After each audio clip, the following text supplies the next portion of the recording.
Hey guys, Curtis Alexander. I'm a pharmacist. In this video, I want to talk about glucosamine and chondroitin and the potential side effects that you can see. Now, as you're probably aware, glucosamine and chondroitin are very popular supplements for joint health. I don't want to get into whether or not they're effective. That'll be a different video for a different time. But what we know at this point, glucosamine comes in different salt forms. So a couple of them are glucosamine sulfate and glucosamine hydrochloride. Okay. Now, both of those have been tested extensively. That's one of the nice things about glucosamine and chondroitin. We've looked at it a lot.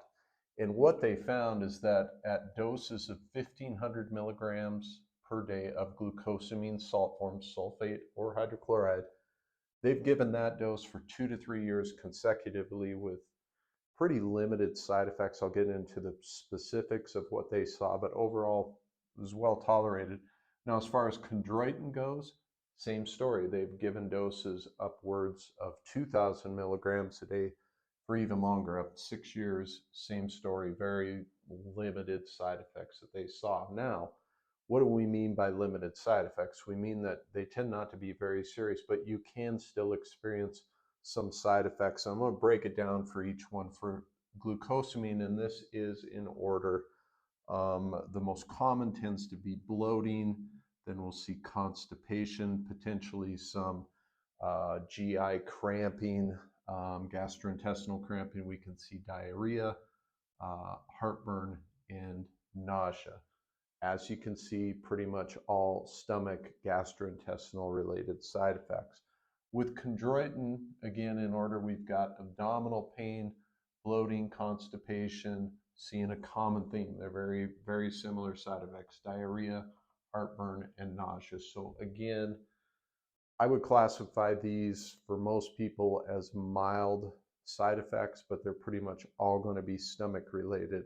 One little caveat that we want to keep in mind, actually three of them with glucosamine, and that is glucosamine has been noted to cause hypersensitivity reactions in people, which means you can get hives, you can get anaphylactic type reactions. It's extremely rare, but it's something to keep in mind, particularly so you do want to avoid using glucosamine. You may already know this or heard this, but any sort of shellfish allergy, you want to avoid.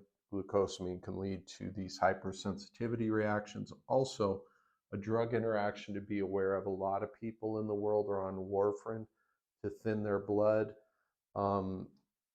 Glucosamine can interact with warfarin, and you can see INRs increase, which means increasing your risk of bleeding. Okay, so keep that in mind.